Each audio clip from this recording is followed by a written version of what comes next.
नमस्कार दोस्तों, आइए बात करते हैं लिंग के सील टूटना या फिर टॉर्न फ्रेनुलम जिसको कि बोलते हैं। ये एक इमरजेंसी कंडीशन है जिसकी वजह से काफ़ी मेल्स हमारे पास इमरजेंसी में आते हैं। और रीज़न ये है कि जब भी ऐसा कुछ होता है तो बहुत सीवियर ब्लीडिंग होती है, काफ़ी ब्लड आता है लिंग के एरिया से।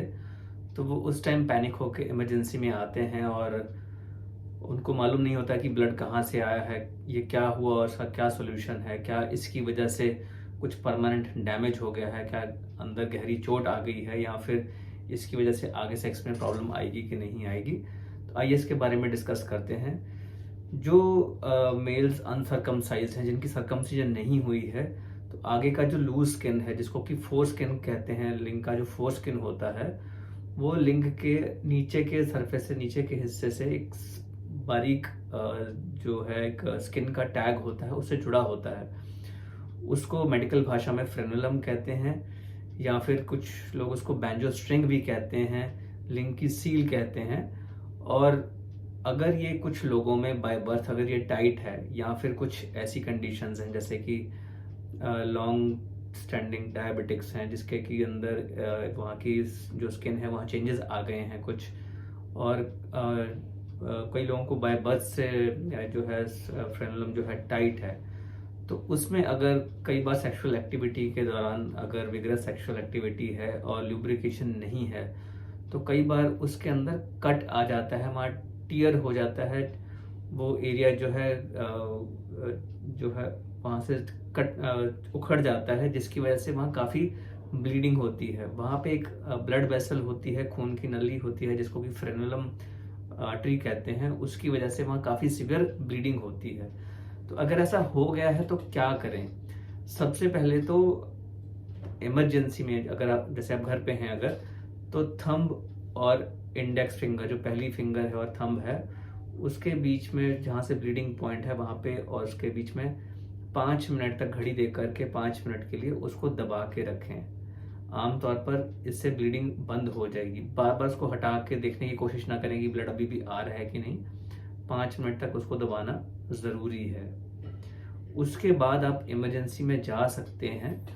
और उसके क्या ट्रीटमेंट ऑप्शंस हैं? अगर तो वो ब्लीड अभी भी कर रहा है तो वहाँ पे एक स्टिच लगा सकते हैं, जो यूरोलॉजिस्ट है वहाँ पे एक स्टिच लगा देते हैं जिससे कि ब्लीडिंग बंद हो जाती है, या फिर उसके ऊपर टाइट ड्रेसिंग कर देते हैं, कंप्रेशन ड्रेसिंग, जिससे कि वो ब्लीडिंग बंद हो जाती है। अगला स्टेप क्या होता है?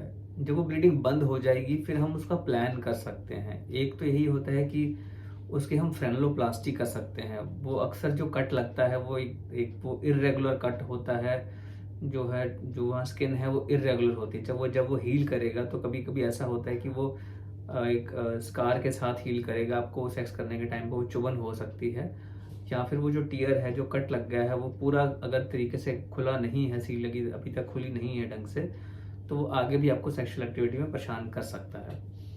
तो उसके लिए हम फ्रेनुलोप्लास्टी कर सकते हैं, या फिर अगर आगे का चमड़ी भी टाइट है तो सरकमसिजन भी साथ में कर सकते हैं। तो उसके बाद ये प्रॉब्लम्स बार बार नहीं आएंगी।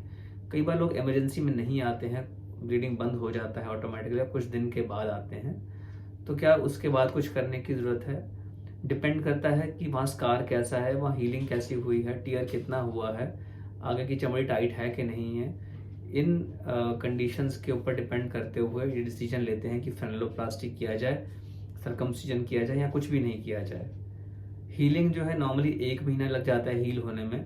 तब तक हम उनको बताते हैं कि सेक्सुअल एक्टिविटी अवॉइड करनी चाहिए, क्योंकि वहाँ के जो अभी जो स्कार्स हैं, जो घाव है, वो कच्चा रहता है और सेक्स करने के टाइम पे वो दोबारा ब्लीड कर सकता है। दूसरी चीज़ है, फ्यूचर में जब भी सेक्स करें तो लुब्रिकेशन, अगर लुब्रिकेशन एडिक्वेट नहीं है तो लुब्रिकेशन यूज़ कर सकते हैं। तो दोस्तों, अगर ऐसी कुछ कंडीशन है, अगर आपको इमरजेंसी में ऐसा कुछ हुआ है, तो आप एज अ फर्स्ट एड आप थंब और फिंगर के बीच में उसको 5 मिनट तक दबा सकते हैं।